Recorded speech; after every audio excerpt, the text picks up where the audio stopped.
When looking at chronic sales growth, we see a very unexciting flatline.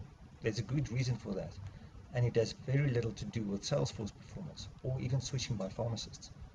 My name is Kasi, my surname is Skitter. I'm the CEO of Health Window in South Africa, and I'll be sharing some data with you which few people have seen and understood before. Pharmaceuticals usually drive sales growth through their sales force.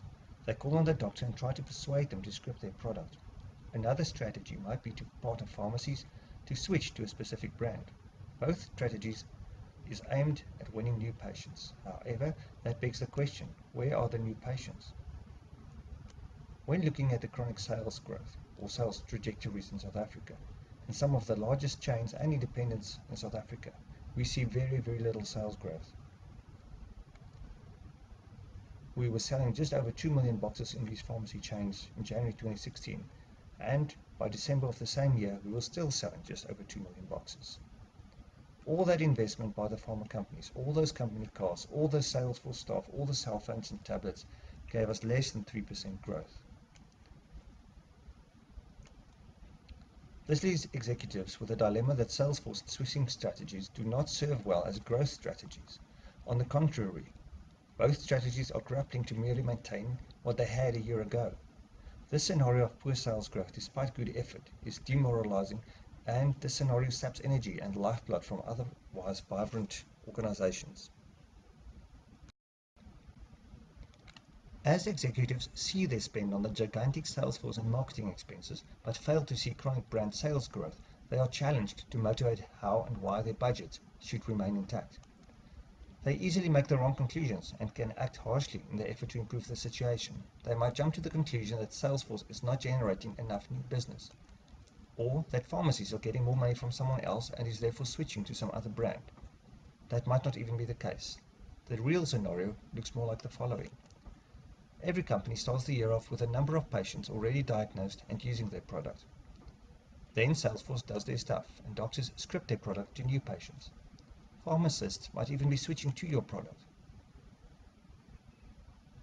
Both methods are generating new patients, but then non-adherence becomes a factor. Some patients cease therapy without their doctors even knowing. Whatever Salesforce or DOR strategies are adding at the one end, non-adherence detracts at the other end. The cycle continues. Pharma sets new targets, offers better incentives, engages pharmacy more, and wins more patients. Shortly after, the patients become non-adherent, and we're back to square one. New targets, more patients, and unfortunately, now there's no growth as adherence simply detracts it again at the other end. So, the possible and logical conclusions are wrong. Salesforce is giving you new scripts and patients. Pharmacies are switching to your brand, but the industry fails to look after the real customer, the patient. After all that hard work, all those costs to win the patient and win the script, with a potential of 12 boxes, hardly ever does 6 materialize.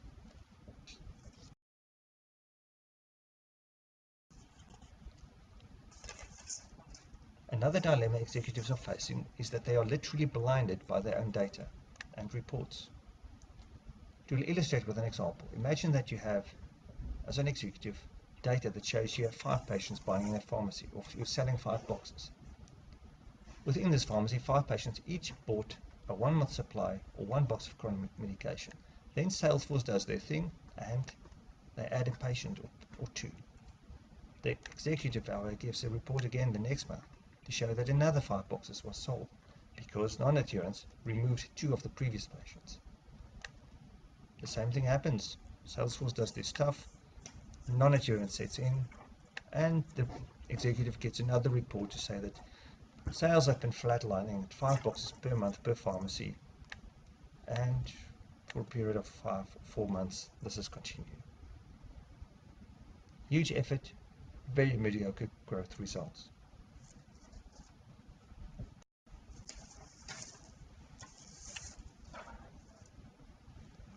The health window view on data is totally different.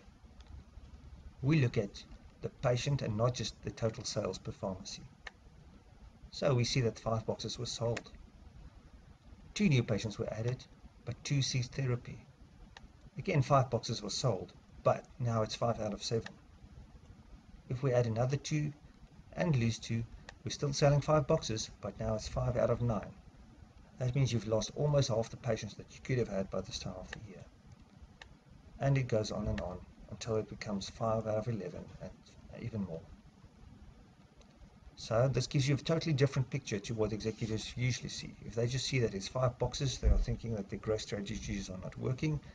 If they see that it's 5 out of 7 or 5 out of 9 patients that are buying, they know that at least they generated 9 patients or 11 patients, but failed to retain them. If they were to retain them, all of this would have been sales.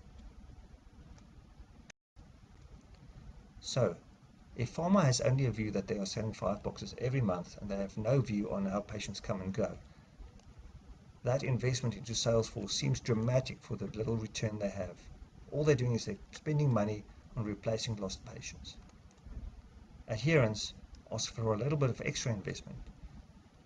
That kind of investment usually takes your growth from about 3% per annum easily to 9%, depending on the number of patients that you manage.